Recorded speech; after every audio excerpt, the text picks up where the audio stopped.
तो मैंने ऐसा सोचा कि सीखने के साथ साथ थोड़ा अगर सिखाया भी जाए तो मेरा भी सीखना थोड़ा अच्छे से वेल एंड इम्प्रूव होगा। तो मैंने कुछ जावा की स्टार्टिंग के लिए भी बेसिक पॉइंट्स लिख के रखे ताकि हम लोग समझ सके कि जावा क्या, क्यों और कैसे। जावा है क्या बेसिकली? तो Java is a high level programming language. तो हाई लेवल प्रोग्रामिंग लैंग्वेज का मतलब क्या हुआ? हाई लेवल प्रोग्रामिंग लैंग्वेज में लिखा है, इसका मतलब ये हो रहा है कि बेसिकली 3 तरीके की प्रोग्रामिंग लैंग्वेजेस होती है। एक होती है लो लेवल, मीडियम लेवल और एक हाई लेवल। लो और जो मीडियम लेवल लैंग्वेजेस होती है वो कंप्यूटर ऑपरेटिंग सिस्टम से इंटरेक्ट करने की काम करती है, और जो हाई लेवल लैंग्वेजेस होती है जैसे जावा हो गई, तो वो यूजर इंटरेक्शन होता है उससे। जैसे कि यूजर इंप्लीमेंट कर रहा है अगर कोई कोड तो वो जावा में कर रहा है, तो वो हाई लेवल लैंग्वेज हो गई। तो फर्स्ट पॉइंट में हम लोगों ने ये डिसाइड किया। और Java is a pure object oriented programming language. तो प्योर ऑब्जेक्ट ओरिएंटेड का मतलब क्या हो गया? ऑब्जेक्ट ओरिएंटेड का सबसे पहले मतलब क्या हो गया? ऑब्जेक्ट ओरिएंटेड मतलब अपने पास, जैसे कि समझो एक एंटिटी है, उस एंटिटी के अंदर बहुत सारे मैनी फॉर्म्स है। जैसे कि अपना अर्थ है, अर्थ के अंदर अपना इंडिया है, अपना यूएस है, ऑस्ट्रेलिया है, बहुत सारी चीजें। तो वो एक जैसे पेरेंट के अंदर चाइल्ड है तो वो एक एंटिटी हो गई, ठीक है। तो उसको कहते हैं ऑब्जेक्ट ओरिएंटेड।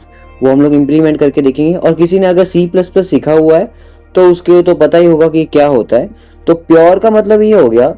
तो 2 तरीके की कोडिंग होती है, एक पार्ट ओरिएंटेड प्रोग्रामिंग और उप्स का मतलब ये होता है ऑब्जेक्ट ओरिएंटेड प्रोग्रामिंग। तो पीओपी में क्या होता है अपने पास कि हम लोग अगर कोई ऑब्जेक्ट क्रिएशन ना भी करे तो भी हमारा कोड रन होगा। जैसे कि C++ में होता था। C++ में हम लोग क्लास नहीं बनाते थे, उसमें हम लोग डायरेक्ट भी इम्प्लीमेंट कर सकते थे। जैसे कि हेडर फाइल इंक्लूड करो, #conio.h वगैरह वगैरह इंक्लूड करो, और इंट मेन करते डायरेक्ट फंक्शन लिख दो। अगर हम लोग उसमें ऑब्जेक्ट्स नहीं भी बनाते तो भी चलता है, क्लासेस ऑब्जेक्ट नहीं बनाते तो। लेकिन जावा में सिंपल, इवन प्रिंटिंग फंक्शन भी हमको कॉल लिखना होगा तो हम लोग को एक क्लास बनानी पड़ेगी। जावा में ये जरूरी है, तो वो प्योर फंक्शन हो गया। और जावा इन्वेंट हुई थी 1995 में बाय जेम्स गॉसलिन ने इसको इन्वेंट किया था जावा को। और जावा इज मोर, तो चौथा पॉइंट अपने पास है, Java is more secure language compares to the other language. Java जो है वो बहुत ज्यादा सिक्योर लैंग्वेज है। क्योंकि जावा जो है सिक्योरिटी पर्पज से बहुत ज्यादा टाइट क्यों है इतनी? तो टाइट इसलिए है क्योंकि जावा जो है सिक्योरिटी रीजन में क्या करता है, वो कोई भी, जैसे कि समझो पॉइंटर है, तो पॉइंटर क्या काम करता है अपना कि किसी भी एक वेरिएबल का एड्रेस स्टोर करता है, मतलब उसकी मेमोरी स्टोर करता है।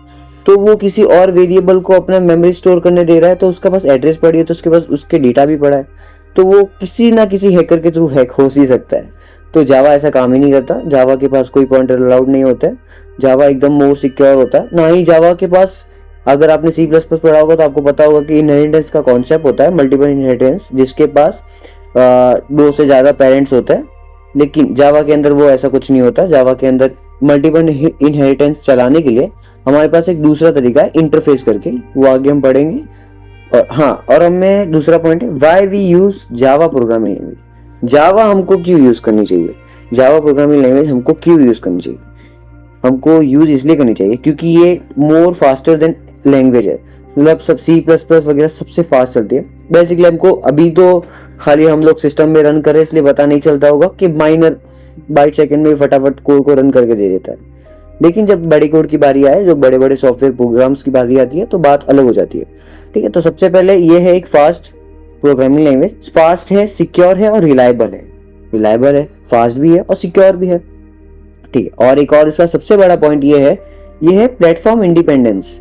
प्लेटफॉर्म इंडिपेंडेंस मतलब ये हर प्लेटफॉर्म में चल सकता है विदाउट एनी मॉडिफिकेशन।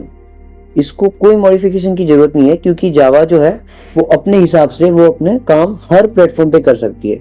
ऐसा नहीं कि उसको कुछ मॉडिफिकेशन चाहिए होगा, जरूरी होगा, ऐसा कुछ नहीं है।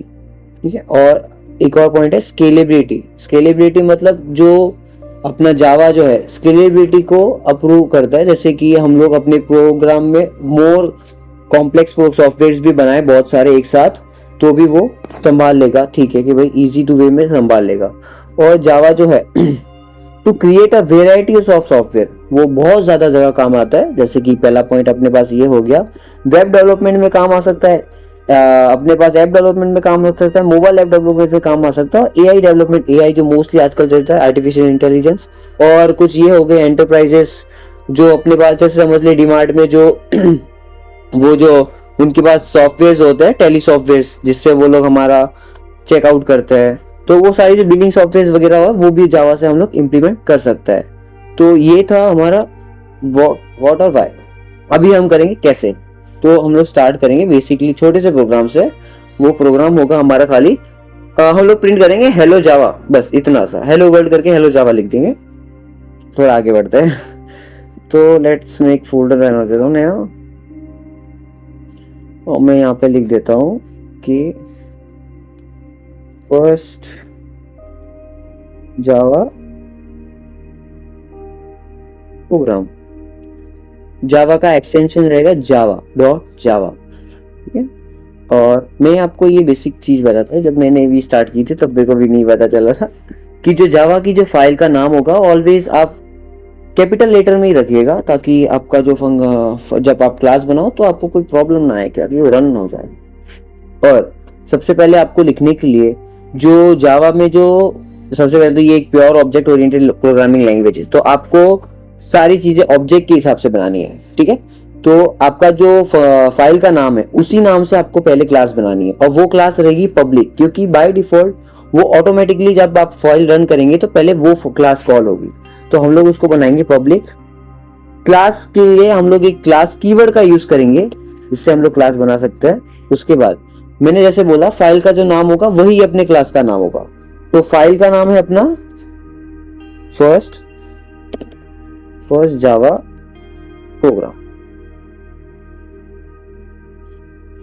प्रोग्राम, ठीक है। तो अभी हमारे पास जो बेसिक क्लास क्रिएट हो चुके हैं, इतनी सी अपनी बात थी। अभी हम लोग करेंगे इसमें, तो छोटा हो गया, हाँ, फर्स्ट जावा प्रोग्राम। अभी जैसे कि सी प्लस प्लस में होता है इंट मेन क्लास, तो एक मेन क्लास रहती है जो क्लास के अंदर का फंक्शन जो होता है, एक बाय डिफॉल्ट फंक्शन जो प्रोग्राम रन करते ही, जैसे हम लोग ने यहाँ पे सीधा रन करते, तो रन करते ही कंपाइल होते या इंटरप्रेटर होते ही अपना सीधा रन होगा प्रोग्राम, तो वो किस फंक्शन को कॉल करेगा।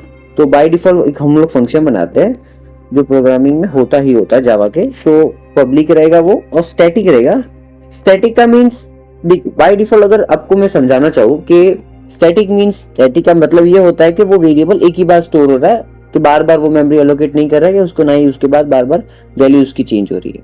तो स्टैटिक में इसमें ऐसा स्टैटिक का मीन्स है इस फंक्शन के अंदर कि हम लोग को अगर कोई भी ऑब्जेक्ट के फंक्शन को कॉल करना होता है, तो उसका हम लोग को क्लास के फंक्शन को कॉल करना होता है, तो उसको हमको ऑब्जेक्ट बनाना पड़ता है। लेकिन इसमें तो पूरा ऑब्जेक्ट ही है, ठीक है, क्लास ही है पूरी। तो हम लोग इसमें क्या करेंगे, तो हम लोग वो स्टैटिक लगा देते हैं, तो वो बाय डिफॉल्ट कॉल हो जाएगा, इसलिए हम लोग लगाया स्टैटिक कीवर्ड, ठीक है। और पब्लिक स्टैटिक, और ये वॉइड लिख रहे हैं क्योंकि वॉइड एक रिटर्न टाइप है, वॉइड कुछ रिटर्न नहीं करेगा, वॉइड मेन लिखा क्योंकि ये मेन फंक्शन है, ये आपको लिखना जरूरी है। और हम लोग स्ट्रिंग आर्ग्यूमेंट देंगे, स्ट्रिंग का एस बड़ा होगा, स्ट्रिंग, उसके बाद एक एरे दे देंगे आर्ग्यू। ये बेसिक सिंटैक्स है इसका, इतना सिंटैक्स है इसका। इतना तो आप समझ लीजिए कि इतना तो हर प्रोग्रामिंग में इतना तो आपको लिखना ही है, और आपको आइडियली यूज करोगे तो इतना तो आ ही जाएगा बाय डिफॉल्ट भी, लेकिन आप समझ लो, अच्छी बात है। उसके बाद आपको जैसे कि बेसिक आपको प्रिंटिंग लाइन दिखाता हूँ मैं, प्रिंटिंग कैसे, तो इसमें प्रिंट करवाने के लिए system.out.println, तो ये इसकी प्रिंटिंग लाइन है कि आप कोई हम लोग टर्मिनल में प्रिंट करा सकते हैं कुछ भी। जैसे मैं लिख देता हूँ हेलो जावा, और अगर मैं इसको रन करूं तो आ गया यहाँ पे हेलो जावा। ऐसे यहाँ से हम लोग रन कर सकते हैं। और प्रिंटिंग में भी इसमें दो फॉर्म है कि हम लोग अगर, हाँ, तो ये मैंने नीचे कैसे किया, तो मैंने दबाया ऑप्शन शिफ्ट और डाउन की, उससे हम लोग और भी क्रिएट कर सकते हैं। अगर ऑप्शन अप की दबाएंगे तो ऊपर चला जाएगा, और ऑप्शन शिफ्ट और डाउन की बनाएंगे तो ये कॉपी पेस्ट करके नीचे नीचे करता जाएगा। ऐसा कमांड एंटर कर देता हूँ अभी तो। और system.out.println भी होता है, और भी होता है। प्रिंट में क्या होता है, आपके जब कर्सर खत्म हो जाएगा तब वो प्रिंट पे न्यू लाइन में नहीं जाएगा, वही लाइन पे रहेगा। और एलएन में क्या होता है, न्यू लाइन में चला जाएगा। जैसे कि मैं आपको बताता हूँ, मैंने जैसे यहाँ पे लिखा मैंने एलएन, और मैं अभी इसको रन करता हूँ। अगर मैं इसको रन करता हूँ तो ये देखिए दोनों अलग अलग लाइन में आ रहे हैं। और अगर मैं पहले लिखता हूँ प्रिंट और फिर लिखता हूँ प्रिंट, दोनों प्रिंट ही रखता है। उसके बाद मैं इसको रन करता हूँ तो देखो दोनों एक ही लाइन में है। दोनों एक लाइन आने का रीजन, क्योंकि मैंने यहाँ पे खाली प्रिंट लिखा है कि प्रिंट एलएन नहीं किया है, मैंने कुछ भी नहीं किया है, तो नॉर्मली वो प्रिंट एलएन। तो ये खाली प्रिंटिंग का सिंटेक्स था अभी बेसिकली खाली। उसके बाद बहुत सारी चीजें होती है, मैं आपको अगले लेक्चर में सिखाऊंगा। आज के लिए इतना काफी है। मैं अगर आपको अगले लेक्चर में सिखाऊंगा वेरिएबल्स क्या होता है, उसके यूजर से हम लोग कैसे इनपुट ले सकते हैं, कंडीशनल स्टेटमेंट्स क्या होते हैं, लूपिंग स्टेटमेंट्स क्या होता है, कैसे हम लोग कोई इम्प्लीमेंट्स कर सकते हैं बड़ा प्रोग्राम, सारी चीजें दिखाऊंगा।